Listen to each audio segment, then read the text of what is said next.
All right, YouTube. Al Baghdadi, you know, that genius over there in the deserts of the Middle East, is saying, "Oh, we are planning attacks for Ramadan. Ramadan ding dong."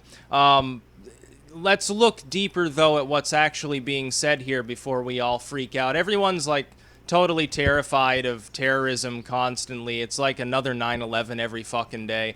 Here I am. I just go out into the garden and water the plants because I just don't give a fuck. Like, you're gonna die someday anyway. Who gives a fuck how?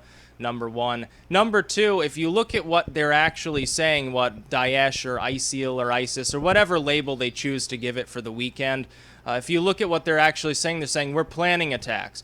Well, that doesn't mean we've prepared for attacks, we're all set up and ready to go. You see, there's their little disclaimer there for if nothing actually ends up happening and it just forces the Western countries to spend more money on more security, while people stay at home and don't take part in festivities because they're too scared to go outside.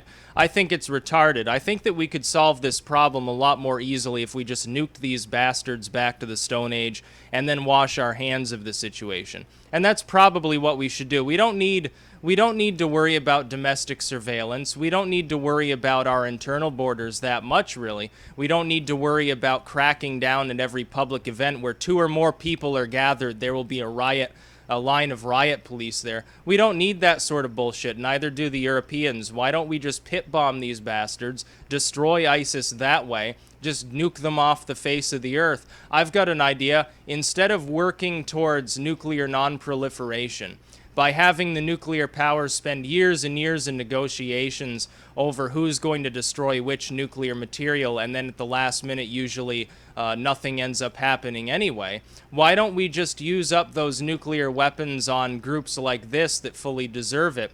And we can partner with the Russians and the Chinese. We'll each take one atomic warhead and drop it on a target there, and we'll record it and live stream it on YouTube, and then, you know, you can have like ad revenue or something to make up some of the cost of using the nuke in the first place. You'd probably make quite a bit too, because it'd be pretty spectacular with like modern imaging software and stuff like that, you know, full 3D surround sound, you know, that fireball just goes up in the sky and mushrooms out. Be pretty cool. But no, ISIS might attack stuff in the West, mainly because there are porous borders in Europe.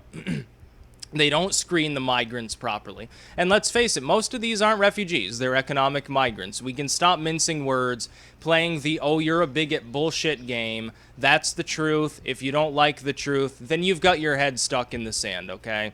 It has nothing to do with, "oh, I hate those fucking Syrians." I don't hate the Syrians at all. I wish we had left the Syrians alone and Syria would be like it was before, seemingly calm. Yeah, Assad would be a totalitarian dictator. How is that worse than a group like ISIS? I think it's a step above a group like ISIS. I don't fucking have a problem with Bashar al-Assad. He's over there. If the people want to overthrow him, let them do it them goddamn selves.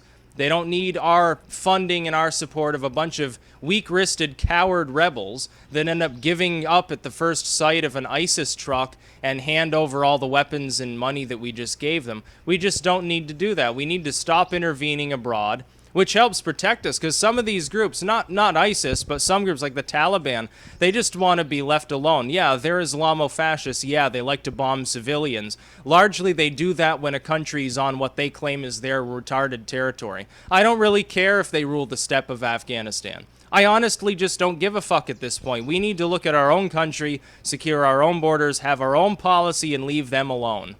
You know, if the people of Afghanistan suffering under the Taliban, they were a fucking liberal society in the 1970s. This is a picture of Osama bin Laden when he was, you know, just barely advancing into his teens, and he and his like retarded friends there, they're wearing like disco suits and shit, sitting next to a sports car, and they probably just got done smoking some hash and shit. That was Afghanistan back then. We got involved. We propped up the Mujahideen against the Soviets, and things got 1,000 times worse. Should have just let them fight it out amongst themselves. We shouldn't have gotten involved. Yeah, crippled the Soviet advance, really fucked with the USSR, but at what cost? Now we're paying through the nose, taking care of mistakes made by past generations. It's stupid. We can't keep doing this. We need less foreign intervention.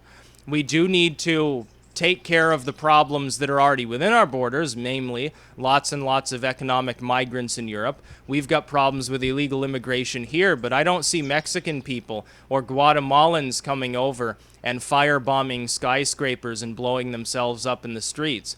Now, I'll take them any day over like a bunch of ISIS members, but that's what Europe has to contend with. They created the problem.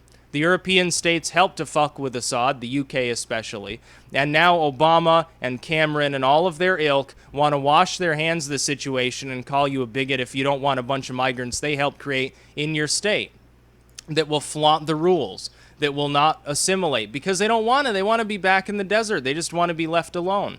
So I don't give a fuck what ISIS does. If they attack stuff, nuke them. Otherwise, don't pretend that there's some security problem and say we need more domestic surveillance, we need more this, we need more money for them government programs. No, you don't. The FBI doesn't need more money. The NSA doesn't need more money. None of these groups need more money. They need a hell of a lot less money. We need to axe half of these jobs and severely reduce their impact on the American economy. The Europeans need to do the same. What we need to do is take care of the problem that we've already spawned and go back to square one. We wipe them off the face of the earth, and then we say that's it. The people that are left there, the civilians, do what you fucking want. There will be no green cards issued. You made your culture. You want to be Islamo-fascist theocracy? Fine. Be an Islamo-fascist theocracy. Leave us out of it. You're staying over there and you're not getting in here, and we're going to wall it up and keep you out. You want to be liberal Islamic country? Fine. Be a liberal Islamic country. Here's some fucking trade for you. But again, we're not just going to let anybody in without checking who they are and say, oh, well, this person must be some sort of refugee because of a war we ourselves helped to start. It's fucking retarded. So, and ISIS is like flaunting their own religion anyway. Isn't it like against Islam to attack things on Ramadan anyway? I'm pretty sure it is. Which just gives credence, I guess, in some weird, bizarre, warped way to Obama's claims. They don't represent Muslims. Well, yeah, they represent the worst of what Muslims can be. When the Crusaders sacked Constantinople and burned people alive and were raping women in the streets and stuff, you can argue, well, that wasn't a very Christian thing to do. Yeah, but they represented what a lot of people thought was Christianity at the time.